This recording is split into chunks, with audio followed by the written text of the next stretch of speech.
Hi friends, welcome back to my channel. ಇವತ್ತು ನಾವು ಮೇಥಿ ಮಟರ್ ಮಲಾಯ್ ಹೆಂಗೆ ಮಾಡೋದಂತ ನೋಡೋಣ.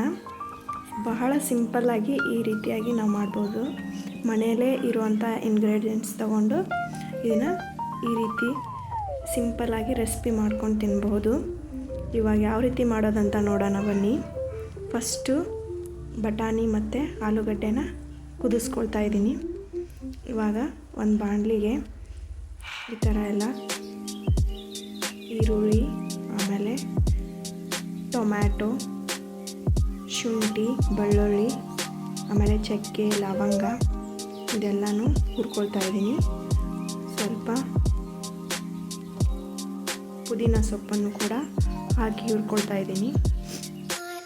ವಿಡಿಯೋದಲ್ಲಿ ತೋರಿಸಿದಂತಹ ಇಂಗ್ರೀಡಿಯೆಂಟ್ಸನ್ನು ಚೆನ್ನಾಗಿ ಹುರ್ಕೋಬೇಕು.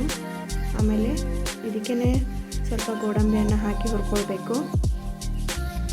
ಇವಾಗ ಇದನ್ನು ಚೆನ್ನಾಗಿ ಕರೆಕ್ಟಾಗಿ ಸ್ವಲ್ಪ ಬೇಯೋ ಥರ ಹೊತ್ತದೇ ಹುರ್ಕೋಬೇಕು. ಇವಾಗ ನೋಡಿ, ಇದನ್ನು ಕುದಿಸ್ತಾ ಇದ್ದೀನಿ. ಈ ರೀತಿ 1-2 ಕುದಿ ಕುದ್ಮೇಲೆ ಇದನ್ನು ಸೈಡ್ಗೆ ಎತ್ತಿಟ್ಕೋಬೇಕು. ಇವಾಗ ಇದು ಬೇಯಿಸ್ತಾ ಇದ್ದೀನಿ. ನೋಡಿ, ಇಲ್ಲಿ ಮೆಂತ್ಯ ಸೊಪ್ಪನ್ನು ನಾನು ತೊಳೆದಿಟ್ಕೊಂಡಿದ್ದೀನಿ. ಇದನ್ನು ಕಟ್ ಮಾಡಿ ಇಟ್ಕೋಬೇಕು. ಕಟ್ ಮಾಡಿ ಇಟ್ಕೊಂಡು ಅದನ್ನು ಕೂಡ ಯೂಸ್ ಮಾಡ್ತಾಯಿದ್ದೀನಿ. ಇವಾಗ ನೋಡಿ, ಇದು ಚೆನ್ನಾಗಿ ಬೇಯಬೇಕು, ಫ್ರೈ ಆಗಬೇಕು. ಫ್ರೈ ಆದಮೇಲೆ ಇದನ್ನು ಮಿಕ್ಸಿಗೆ ಹಾಕ್ಕೋಬೇಕು. ಇವಾಗ ಈ ರೀತಿಯಾಗಿ ಮಿಕ್ಸಿಗೆ ಹಾಕ್ಕೊಂಡು ಅದಕ್ಕೆ ಸ್ವಲ್ಪ ಉಪ್ಪು, ಖಾರ, ಆಮೇಲೆ ಅರಿಶಿನ ಎಲ್ಲನೂ ಮಿಕ್ಸಿಗೆ ಹಾಕ್ಕೊಂಡು ಅದನ್ನು ರುಬ್ಕೊಳ್ಬೇಕು. ಇವಾಗ ಒಂದು ಬಾಣಲೆಗೆ ಸ್ವಲ್ಪ ಎಣ್ಣೆ ಹಾಕಿ ಅದಕ್ಕೆ ಸ್ವಲ್ಪ ಜೀರಿಗೆಯನ್ನು ಹಾಕಿ ಅದು ಫ್ರೈ ಆದಮೇಲೆ ಜೀರಿಗೆ, ಸಾಸಿವೆ ಎಲ್ಲ ಹಾಕ್ಕೋಬೇಕು. ಅದು ಫ್ರೈ ಆದಮೇಲೆ ಸ್ವಲ್ಪ ಈರುಳ್ಳಿನ ಫ್ರೈ ಮಾಡ್ಕೋಬೇಕು. ಆಮೇಲೆ ಅದು ರುಬ್ಬಿಟ್ಕೊಂಡಿರೋಂತಹ ಪೇಸ್ಟನ್ನು ಕೂಡ ಇವಾಗ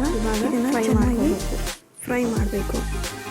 ಇದು ಫ್ರೈ ಆದಮೇಲೆ ಸರಿ ಟೇಸ್ಟ್ ಮಾಡಬೇಕು.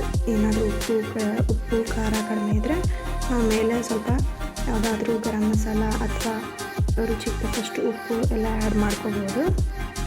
ಇವಾಗ ಆ ಪೇಸ್ಟಿಗೆ ಅದು ಕುದಿಸಿ ಇಟ್ಟಿರುವಂತಹ ಆಲೂಗಡ್ಡೆ ಮತ್ತು ಬಟಾಣಿಯನ್ನು ಮಿಕ್ಸ್ ಮಾಡ್ತಾಯಿದ್ದೀನಿ.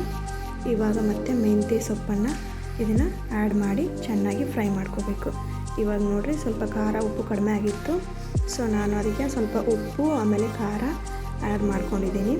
ಇದನ್ನು ಒಂದು ಎಣ್ಣೆ ಮೇಲೆ ನಿಲ್ಲೋ ಥರ ಕುದಿಸ್ಕೋಬೇಕು. ಸ್ವಲ್ಪ ಮಸಾಲೆಯನ್ನು ಆ್ಯಡ್ ಮಾಡ್ಕೊಂಡಿದ್ದೀನಿ. ಆಮೇಲೆ ಇದನ್ನು ಚೆನ್ನಾಗಿ ಫ್ರೈ ಮಾಡಬೇಕು. ಆಮೇಲೆ ಬೇಕಂದರೆ ನಾವು ನೀರನ್ನು ರುಬ್ಬಿಟ್ಕೊ ಪೇಸ್ಟ್ ಇರುತ್ತಲ್ಲ, ಅದು ಉಳಿದಿರೋ ಅಂಥ ನೀರನ್ನು ನಾವು ಮಿಕ್ಸ್ ಮಾಡಿ ಇದನ್ನು ಫ್ರೈ ಮಾಡ್ಕೋಬೇಕು. ಇದು ಫ್ರೈ ಆದಮೇಲೆ ಇದು ರೆಡಿ ಆಗುತ್ತೆ. ಈ ರೀತಿಯಾಗಿ ಆದಮೇಲೆ ಸ್ಟವ್ ಆಫ್ ಮಾಡಿ ಬಿಡಬೇಕು. ಇವಾಗ ಇದು ರೆಡಿಯಾಗಿದೆ. ಮೇಲೆ ಸ್ವಲ್ಪ ಕೊತ್ತಂಬರಿ ಸೊಪ್ಪನ್ನು ಹಾಕಿ ಫ್ರೈ ಮಾಡಿಕೊಂಡು ಇದು ಇವಾಗ ರೆಡಿ. ಇದು ಚಪಾತಿ ಆಮೇಲೆ ರೊಟ್ಟಿ ಜೊತೆ ಟೇಸ್ಟ್ ಮಾಡೋಕ್ಕೆ ಚೆನ್ನಾಗಿರುತ್ತೆ. ಇವಾಗ ನಾನು ಚಪಾತಿ ಜೊತೆ ಇದನ್ನು ಮಾಡ್ಕೊಂಡಿದ್ದೀನಿ. ನೈಟ್ ಡಿನ್ನರ್ಗೆ ಅಂತ ಮಾಡಿದ್ದೆ. ಈಸಿಯಾಗಿ ಇದನ್ನು ಮಾಡ್ಕೋಬಹುದು. ಇವಾಗ ತಿನ್ನಲು ರೆಡಿಯಾಗಿದೆ.